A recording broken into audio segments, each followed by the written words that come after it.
Hi, welcome to my TED Talk, Creating Your Creativity. So, a little agenda, just an introduction into me and who I am and what I am coming from and my background. Also, the primary goals of this presentation, the areas of growth that I want to touch on, as well as story time to kind of take you through the journey of my TED Talk, as well as a summary to help you analyze and conform to the ideas that I throw at you in this presentation. So, a little bit about me. I am Serena Pridgen. I am a senior of Queen's University of Charlotte. I work as a business integration data analyst for HTL Freight, a logistics company headquartered in Charlotte with two other offices in Lake Zurich, Illinois, and Medellin, South America. I am from Fayetteville, North Carolina, about 2.5 hours away from Charlotte, North Carolina. I have worked in a lot of different roles, such as human resources at Robin Hood here that just came to Charlotte. I've worked with the Department of Treasury auditing American Express under the Office of the Comptroller Currency, which was under Bank Examiners, but I was interning for a data analyst in that role. I've also worked closely with research associates such as Coleman Liu Candy Bowen, headquartered in New York, but does have a branch here in Charlotte, North Carolina. I also have worked with a multitude of real estate firms due to just an interest in that field and industry. I feel like I'm forgetting one, but we can come back to it. So the plans for my presentation is to honestly give a insight into those different roles that I have been in. All have given me a great world view of how leaders really use their leadership and creativity skills in the office, in the corporate roles, in the not so corporate roles, and the different type of industries that which one causes for the most creativity, the most analytical thinking mindset. And you would think, but it's actually not what you think. So I'm happy to share this with you. I hope you see this. I hope this is a journey that you can follow me on and it opens your mind to new things. And that's my plan for this presentation. As for uncomfortable, this is our key word for this presentation. Whenever you feel uncomfortable, I would like for you to speak. Say that word, uncomfortable. Uncomfortable, uncomfortable. Uncomfortable is a word that it has a lot of meaning to people. It makes people stop in their tracks. And that's not something that I want to do here. When you're uncomfortable, I want you to find comfortability in your uncomfortability. Being uncomfortable is allowing you to challenge yourself and grow from your skill set or that set point where you are. So to be comfortable when you are uncomfortable, it is going to take a mindset, it will take skill, but it will also grow you into that person that can be creative, that can be vulnerable. And these are all things that go into having your creativity and your mindset be at peace and also at one. This allows for more ideas, more skill sets, but also learning more about yourself. So I hope this is going to be a great walk in the path for me. Creativity is your best makeup skill. Don't be afraid to experiment. Pat McGraw. This quote is meant a lot to me. This quote was actually mentioned in a Brene Brown Dare to Lead book.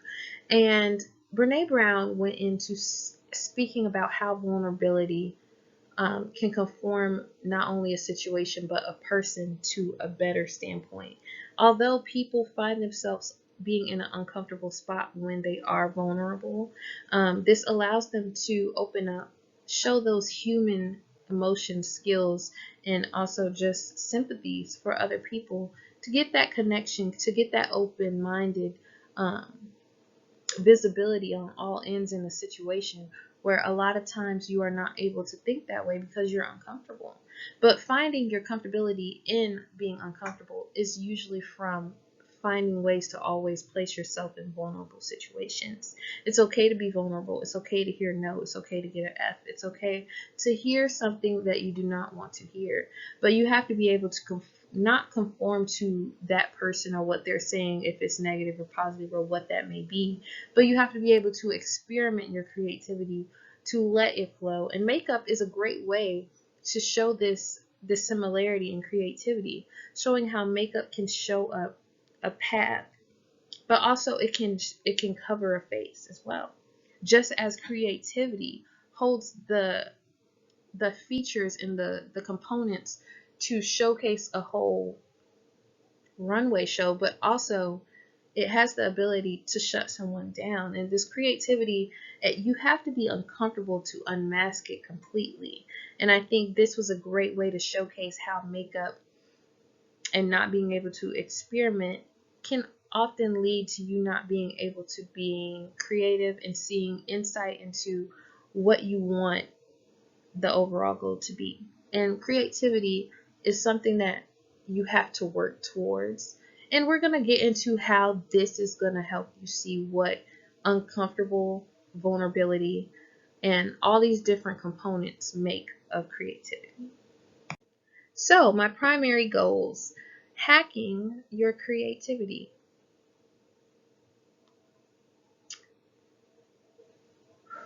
How can you hack your creativity? The term hacking is a bad name. It comes out of coding and refers to someone trying to gain control over a computer system, typically for nefarious reasons, but the word then morphed a bit and became more pop culture shorthand for quick fix or shortcut. None of those definitions apply here. So the system that we're trying to gain over is our neurobiology. Second, when it comes to sustained peak performance, there are no shortcuts. So when I use the term hacking to describe an approach, I'm really saying I'm trying to figure out how to get to my neurobiology to work for me rather than against me. And that's my long-term approach to high achievement. Not allowing someone else's vision to impact you. Often others tend to hear or see no, or see that your teacher has said no, or that your friend has said no, to a vision that they just simply do not understand. And that's okay. But not allowing that person impact your creative flow and your creative mindset. It should never come to you digressing an idea because someone does not understand it. The more that someone does not understand is the more that you need to go in depth in your detail. Not back away, but dive into it. Your ACC, an active cruise control. What is this and how do you use it? An active cruise control is simply that adrenaline that your body puts on when you need to get something done. It's just cruise control. You know, like when you're driving for a long time and suddenly you forget that you're driving. It's because of your active cruise control. You're constantly doing this motion that you figure out that you're comfortable doing it, and it's on active. It's just you don't have to tell your foot to touch the pedal. You don't have to tell your hand to turn the wheel a little bit. You're just active and you're in cruise, but you're in control. So, how do you use this to your benefit? Well, researchers talk about creativity, and this is a frequent topic in the phenomenon known as insight. We've all felt it, and it is an experience of sudden comprehension. It's that aha moment you get when you tell a joke, or you solve a puzzle, or even resolve an ambiguous situation. Northwestern neuroscientist Mark Beeman and Drexel University continental psychologist John Cognis shed light on this topic. They gave people a series of remote associate problems, insight problems, and then used EEG and MRI machines to monitor their brains as they solved them. Remote associate problems are word puzzles. Subjects are given 3 words, for example, pine, crab, and sauce, and then asked to do one thing. Find 4th word that complements all of them. In this case, the answer was apple. Pineapple, crab apple, and applesauce. Some people resolve this problem logically by simply testing one word after another. Others come to via insight, meaning that the right answer simply pops into their mind, and a handful of folks blend with both strategies. Beanmay and Cognis uncovered that the noticeable shift in the brain function occurred. And right before people viewed a problem that they eventually solved with insight, there were heightened activity in their brain's anterior cortex, which is the ACC. It plays a role in the executive attention, and it is the part that handles error mistakes. by detecting conflicting signals in the brain. When the ACC is activated, it can detect these non-obvious, weakly activated ideas and signals in the brain to switch attention to them. And that's the aha moment we were just talking about. Thinking inside the box. Thinking out inside the box. Usually you hear think outside the box, but constraints drive creativity. As jazz great Charles Mingus once explained, you can't improvise on nothing, man. You've got to improvise on something. And in studies, you can show that relationships between limits and creativity are where students were given 8 nouns and asked to use writing couplets. Another group was given nouns and asked to write writing couplets. Was not given nouns and they were asked to write writing couplets. But both groups were able to judge creativity by independent panels of experts. Also, deadlines cause stress, but this survivor mode allows for more flow. Putting someone in the spot to be uncomfortable can allow you to see what the answer may be if you weren't thinking so analytically.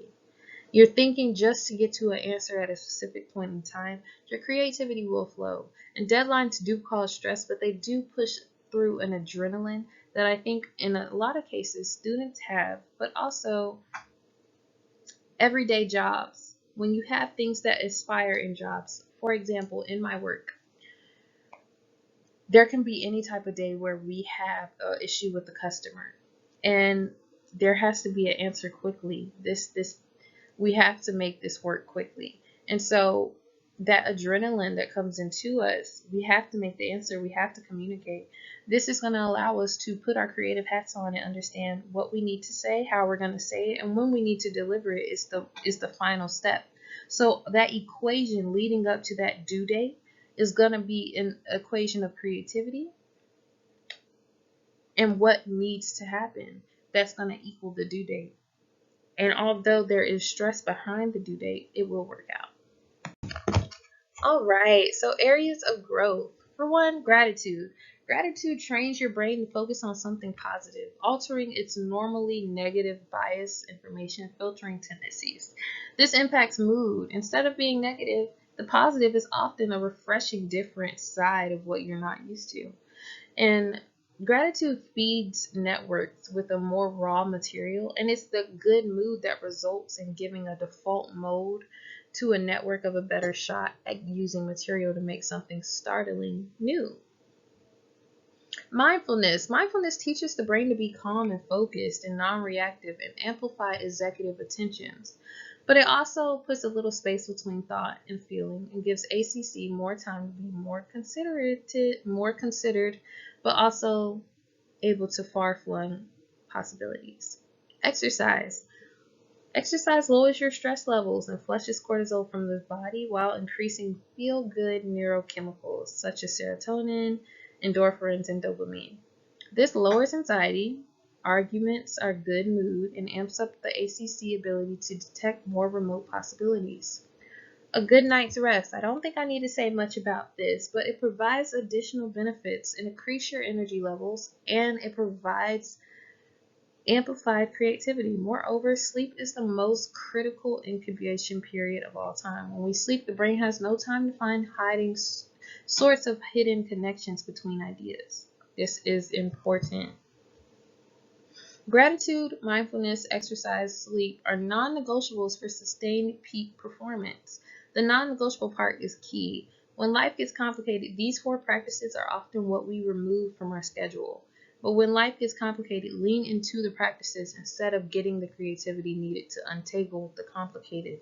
Do not run from a good night's rest. Do not run from exercise. Do not run from finding that mindfulness time for yourself and finding your gratitude. Understand the importance of non-time in no one. Non-time is a term used for vast stretch of emptiness between 4 a.m. and 7:30, which is usually a pitch of blackness that belongs to no one but yourself. The day's pressing concerns have yet to press, so there's time for ultimate luxury, patience. If a sentence takes 2 hours to get it right, Who cares? Creativity needs non-time. There should not be a schedule on all of your creativity, and there should definitely not be a schedule that you abide by that is going to lead to stressors in your life when you're taking away from these areas of growth that are mandatory in your life. Thank you for your attention and time during this presentation. I hope I shined a light on creativity and what I mean by being uncomfortable in a being comfortable in an uncomfortable place, as well as shined a light on my journey, as well as took you through a journey as a story, but also as well as examples that give you insight into being creative, but also having creativity at your fingertips at all times. Thank you.